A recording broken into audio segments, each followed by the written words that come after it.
యూపీలోని మేరట్లోని మర్చెంట్ ఏవీ అధికారి సౌరభ్ రాజ్పుత్ హత్యలో సంచలన విషయాలు బయటకొస్తున్నాయి. మొదట మర్చెంట్ నేవీలో పనిచేసిన సౌరభ్ ఆ తర్వాత లండన్లోని ఓ బేకరీలో పనిచేస్తున్నాడని పోలీసుల విచారణలో తేలింది. అంతకుముందు ఓ పెద్ద మాల్లో పనిచేశాడు. లండన్లో తన ఖర్చులు పోను ప్రతి నెల ₹1,00,000 భార్య ముస్కాన్కు పంపేవాడు. వాటిని సేవ్ చేయమని, తాను వచ్చిన తర్వాత ఇన్వెస్ట్ చేద్దామని చెప్పేవాడు. కానీ పక్కింట్లో ఉండే సాహిల్ అనే యువకుడితో అక్రమ బంధం పెట్టుకుంది ముస్కాన్. సీఏ చేసిన సాహిల్ శుక్లా మత్తు పదార్థాలకు బానిసయ్యాడు. వీళ్ళిద్దరూ స్కూల్ నుంచి ఫ్రెండ్స్. అయితే వాట్సాప్ గ్రూప్ ద్వారా మళ్ళీ స్నేహితులయ్యారు. ఆ తర్వాత అక్రమందం పెట్టుకున్నారు. మరోవైపు 4 నెలలకోసారి లండన్ నుంచి వచ్చేవాడు ముస్కాన్ భర్త సౌరవ్. తన కూతురు భార్యతో 15 రోజులు గడిపి మళ్ళీ లండన్కి వెళ్ళిపోయేవాడు. 50 లక్షలు సంపాదించిన తర్వాత ఇండియాలోనే సెటిల్ అవ్వాలనేది సౌరభ్ కోరిక. తిండి లేక, సరైన నిద్ర లేక కుటుంబం కోసం కష్టపడుతున్న సౌరభ్ను నిండా ముంచింది ముస్కాన్. వీళ్ళిద్దరూ 2016లో ప్రేమ పెళ్లి చేసుకున్నారు. తన భార్య తనలాగే మంచిదనుకున్నాడు. కానీ ముస్కాన్ ఓ రాక్షసి. 2019లో వీరికి కూతురు పుట్టింది. అయితే ఫిబ్రవరి 25న భార్య పుట్టినరోజు, 28న తన కూతురు పుట్టినరోజు. కూతురు బర్త్డేను గ్రాండ్గా జరపాలనుకున్నాడు సౌరభ్. కానీ ఓ రోజు భార్య ఫోన్ విపరీతంగా ఫోన్ చాటింగ్ లో ఉండడంతో రహస్యంగా గమనించాడు సౌరభ్. అప్పుడే పక్కింట్లో ఉండే శుక్లాని కూడా గమనించాడు. భార్యతో గొడవ పెట్టుకున్నాడు. అంతేకాదు మొత్తం డబ్బులు లెక్క తీశాడు. గొడవ పెద్దదైంది. దీంతో భర్త బయటకు వెళ్ళగానే ప్రియుడిని పిలిచి మనకు ఎప్పటికైనా అడ్డేనని చంపాలనుకుంది. ఇందుకోసం మత్తు బిళ్ళలు కావాలని ప్లాన్ చేసుకున్నారు. చాలా మెడికల్ షాపులు తిరిగితే ప్రిస్క్రిప్షన్ లేకుండా ఇవ్వమని చెప్పారు. దీంతో తాను తీవ్ర ఒత్తిడికి గురవుతున్నాను, డిప్రెషన్లోకి వెళ్తున్నానని ఓ డాక్టర్ దగ్గరకు నాటకాలు ఆడుతూ వెళ్ళింది ముస్కాన్. అక్కడ కొన్ని మందులు రాశాడు డాక్టర్.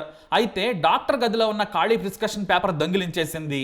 ఆ తర్వాత ఇంటికి వచ్చి ఆన్లైన్లో మత్తుగోళీల గురించి వెతికింది. వాటిని డాక్టరే రాసినట్లుగా రాసి ప్రిస్క్రిప్షన్ తీసుకెళ్లి ఓ మెడికల్ షాప్లో తీసుకొచ్చింది. అయితే మార్చి 4న హత్య చేయాలనుకున్న ముస్కాన్ అందుకు ప్రియుడిని సిద్ధం చేసింది. సౌరవ్ మద్యం తాగిన తర్వాత చంపుదామనుకున్నారు. కానీ ఆ రోజు మద్యం తాగలేదు. భోజనం కూడా వద్దన్నాడు. దీంతో ఆమె ప్లాన్ ఫెయిల్ అయింది. అయితే తన తల్లి మంచి వంటలు చేస్తున్నానని కాల్ చేసింది. వచ్చి తీసుకెళ్లమని మనవరాలికి కూడా పెట్టమని కోరింది. దీంతో బైక్ మీద 25 కిలోమీటర్ల దూరంలో ఉన్న తల్లిదండ్రుల దగ్గరకు వెళ్లి వంటలను తీసుకొచ్చాడు సౌరభ్. తన భార్యకు చెప్పి కూతురుకు పెట్టించాడు. అయితే ఇంతలో తాను స్నానం చేసి వస్తాను, భోజనం రెడీ చేయమన్నాడు. ఇదే ఛాన్స్ అని భోజనంలో మత్తు బిళ్ళలను పొడి చేసి కలిపేసింది. ఆ తర్వాత భర్తతో చనువుగా ఉంటూ తాను వేరే ప్లేట్లో వేరేగా వడ్డించుకొని తింటూ ఉంది. అయితే భోజనం చేయగానే తల పట్టేసినట్లుగా ఉందని మత్తుతో వెంటనే బెడ్రూమ్లోకి వెళ్ళి పడుకున్నాడు సౌరభ్. ఇక తన ప్రియుడిని రమ్మని కాల్ చేసింది. అప్పటికే 2 కత్తులను కొనిపెట్టుకుని రెడీగా ఉన్నాడు ప్రియుడు సాహిల్. అతను రాగానే ఇద్దరు ఛాతి మీద పదే పదే పొడిచి చంపారు. ఈ హత్యను కూతురు కూడా చూసింది. ఆ తర్వాత కూతురును పక్క గదిలోకి వెళ్ళమని కోప్పడింది. సౌరభ్ చనిపోయిన తర్వాత ఇద్దరూ మద్యం తాగి శృంగారం ఎంజాయ్ చేశారు. ఆ తర్వాత సౌరభ్ మృతదేహాన్ని బాత్రూంలో మొక్కలు చేశారు. నిర్మానుష్య ప్రాంతంలో మృతదేహం తాలూకు మొక్కలను పడేయాలనుకున్నారు. కానీ వీలు పడలేదు. అయితే తలా చేతులను సాహిల్ ఓ కవర్లో తన ఇంటికి తీసుకెళ్లాడు. మిగిలిన మొత్తాన్ని మంచం కింద పెట్టుకుంది. ఆ మంచం మీదే కూతురుతో ముస్కాన్ పడుకుంది. అయితే వీరికి ఎక్కడ పడేయాలో అర్థం కాలేదు. ఆ తర్వాత మరో ప్లాన్ వేశారు. లోకల్ మార్కెట్లో ఓ పెద్ద డ్రమ్మును కొనుక్కొని వచ్చారు. దాంట్లో మృతదేహం మొక్కలు వేశారు. దానిపైన సిమెంట్ పోసి వాటర్ పోశారు. దీంతో అది గట్టిపడింది. దాని మీద చెత్త వేశారు. చెత్త డబ్బా అని చెప్పడం కోసం డ్రామాలు వేశారు. ఇక మృతదేహం సక్సెస్ఫుల్ గా డంపు చేయగానే కూతురును దగ్గరలో ఉన్న తల్లిదండ్రుల ఇంటి వద్దకు పంపింది. భర్త సంపాదించిన డబ్బులను తీసుకొని ప్రియుడితో కలిసి సిమ్లా వెళ్ళింది. 6 రోజుల పాటు అక్కడ ప్రియుడితో ఎంజాయ్ చేసింది. అయితే సిమ్లా నుంచి వచ్చిన తర్వాత మళ్ళీ సాధారణంగానే ఉండడం మొదలుపెట్టింది. సౌరభ్ కనిపించకపోవడంతో కొంతమంది పక్కింటి వాళ్ళు అడిగారు సౌరభ్ లండన్ వెళ్ళిపోయాడా అని. అవునని కొందరితో చెప్పింది ముస్కాన్. అయితే కొంతమందితో పాప క్లోజ్గా ఉండేది. మీ డాడీ ఎక్కడా అని పాపను అడగ్గా మా డాడీ అదిగో ఆ డ్రమ్ములో ఉన్నాడని చెప్పడంతో షాక్ అయ్యారు. ఆ డ్రమ్ములో ఎందుకుంటాడని అనుకున్నారు. ఇంతలో ఇంటి యజమాని రిపేర్లు చేయించడం మొదలుపెట్టాడు. డ్రమ్ము పక్కకు జరగకపోవడంతో బరువుగా ఉందని పనివాళ్లు చెప్పారు. అందులో ఏముందో చూడాలని కోరగా పైన మాత్రమే చెత్త ఉంది, కిందంతా సిమెంట్ ఉంది, పైగా ఏదో దుర్వాసన వస్తుందని చెప్పారు. దీంతో దాన్ని బద్దలు కొట్టి సిమెంట్ ముక్కలను బయటపడేయాలని చెప్పారు ఓనర్. ఆ సమయంలో ముస్కాన్ ఇంట్లోనే ఉంది. పనివాళ్లు డ్రమ్మును బద్దలు కొట్టగా మృతదేహ మొక్కలు బయటపడ్డాయి. దీంతో పోలీసులకు సమాచారం ఇచ్చారు. ఇక ఈ విషయం అంతకుముందే ఫోన్లో తండ్రికి చెప్పింది. తాను సాహిల్ కలిసి సౌరభ్ను చంపేశామని. దీంతో ఆయనే స్వయంగా పోలీసులకు కాల్ చేసి చెప్పారు. పోలీసులు వచ్చి ముస్కాన్ అదుపులోకి తీసుకున్నారు. ఆమెను విచారించగా సంచలన విషయాలు బయటపడ్డాయి. మంచి భర్త, బాగా సంపాదిస్తున్నాడు, కూతురును లండన్లో చదివించాలనుకున్నాడు. మరెందుకు హత్య చేశావంటే తనకు ప్రియుడికి అడ్డుగా ఉన్నాడని చెప్పింది. మరి అతను వదిలేస్తే సరిపోయేది కదా అంటే ఇక్కడే ట్విస్ట్ ఇచ్చింది నీచురాలు. సాహిల్ మొదట ముస్కాన్కు మద్యం అలవాటు చేశాడు. ఇద్దరు కలిసి మద్యం తాగేవారు. అంతకుముందే ఆమెకు బీరు తాగే అలవాటు ఉంది. ఈసారి అప్గ్రేడ్ అయ్యి విస్కీ రేంజ్కి ఎదిగింది.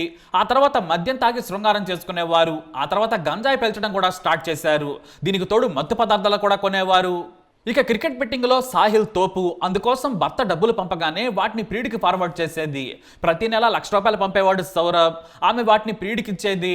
బెట్టింగ్లో పెట్టి డబ్బు సంపాదించేవాడు. తెలివిగా ఆడి ఖర్చుల కోసం సంపాదించేవాడు. ఆ తర్వాత ₹1,00,000 ప్రియురాలకు ఇచ్చేసేవాడు. ఆ డబ్బుతో గంజాయి మద్యం తాగుతూ ఎంజాయ్ చేసేది. ఎంతలా అంటే రోజు మద్యం గంజాయి లేకుండా బ్రతకలేని పరిస్థితికి వచ్చింది వ్యవహారం. భర్త వచ్చిన తర్వాత ఆమెకు కనీసం మద్యం తాగే ఛాన్స్ కూడా లేకుండా పోయింది. అది తట్టుకోలేకపోయింది. ఏదైనా చేసి మద్యం తీసుకురా అని ప్రియుడితో చాట్ చేసేది. తట్టుకోలేక ప్రియుడితో మాట్లాడుతూ చాట్ చేస్తూ దొరికిపోయింది. ఇక భర్తకు ఎలాగో తెలిసిపోయింది. అతను బతికుంటే ఎంజాయ్ చేయలేమని చంపేశామని కూల్గా చెప్పింది. ఇక భర్త సంపాదించిన డబ్బులు ₹25,00,000 వరకు ఉన్నాయి. ఓ ఫ్లాట్ కూడా ఉంది. భర్తను చంపేస్తే వాటితో ఎంజాయ్ చేయొచ్చు అనుకుని పాపం అమాయకుడైన సౌరభ్ను దారుణంగా చంపింది నీచురాలు. అయితే పోలీసులు అరెస్టు చేసి జైలుకు పంపినా కూడా వీరి తీరు మారలేదు. మాకు అన్నం వద్దని పిచ్చివాళ్ళలా ప్రవర్తించడం మొదలుపెట్టారు. గంజాయి కావాలి, మద్యం కావాలని జైలు సిబ్బందిపై అరుస్తున్నారు. జైలుకు వచ్చిన దగ్గర నుంచి వారు అన్నం తినడం లేదు. తమకు గంజాయి కొద్దిగా ఇస్తే తింటామంటూ అరవడం మొదలుపెట్టారు. పిచ్చివాళ్ళలా తలలు బాదుకుంటున్నారు. దీంతో వారిని ప్రత్యేక సెల్లో ఉంచారు జైలు అధికారులు. ఇతర ఖైదీలపై దాడి చేసే అవకాశం ఉందని ముందు జాగ్రత్త చర్యలు తీసుకున్నారు. అయితే ఇద్దరిని కూడా ఒకే బ్యారక్లో ఉంచాలని కోరుకుంటున్నారు. ఇక మానసిక నిపుణులతో వారికి చికిత్స చేయిస్తున్నారు. అయితే ఇలా మద్యానికి గంజాయికి అలవాటు పడే హత్య చేశారని పోలీసులు భావిస్తున్నారు. అవి దూరం కావడంతోనే ముస్కాన్ హత్యకు తెగించింది. మరోవైపు తమ కూతురును ఉరితీయమని ఆమె తల్లిదండ్రులు సైతం మీడియా ముందు చెప్పారు. ఇలాంటి వాళ్లకు బతికే అర్హత లేదంటూ చెప్పుకొచ్చారు వారు. మరోవైపు తమ కోడలి ప్రవర్తన మొదటి నుంచి అనుమానాస్పదంగానే ఉంది. మమ్మల్ని రానిచ్చేది కాదని సౌరభ్ తల్లిదండ్రులు కన్నీటి పర్యంతమయ్యారు. నేను వండిన వంటలే నా కొడుకు ప్రాణం తీశాయని తెలిసి సౌరభ్ తల్లి కన్నీరు మున్నీరైంది. హాయిగా బ్రతికేవాడు, ఎవరిని నొప్పించడు, కూతురంటే ప్రాణం. కానీ తన అక్రమ బంధం కోసం నా కొడుకును చంపిందని తల్లి కన్నీటి పర్యంతమయ్యారు. సౌరభ్ కుటుంబ సభ్యులు, స్నేహితులు, కాలనీ వాసులు హంతకులను ఉరితీయాలని పోలీస్ స్టేషన్ ముందు ఆందోళన చేశారు. మేము న్యాయం చేస్తామని పోలీసులు హామీ ఇవ్వడంతో శాంతించారు. అయితే సౌరభ్ హత్యలో రోజుకో సంచలన విషయాలు బయటకు వస్తున్నాయి. మనుషులు ఎంత క్రూరంగా ఉంటారా అని అందరూ షాక్ అవుతున్నారు. తన భార్య నీచనాలనుకున్నాడు కానీ హంతకురాలని భావించలేదు సౌరభ్. అందుకే ఆమెతో గడిపేందుకు భయపడలేదు. అదే అతని ప్రాణం తీసింది. మరి వీరిద్దరిని ఏం చేయాలి? మీ అభిప్రాయాన్ని కమెంట్ ద్వారా తెలియజేయండి. ఈ వీడియో అప్డేట్స్ కోసం మై ఛానల్ ఫాలో అవ్వండి. అలాగే తప్పకుండా సబ్స్క్రైబ్ చేసుకోండి.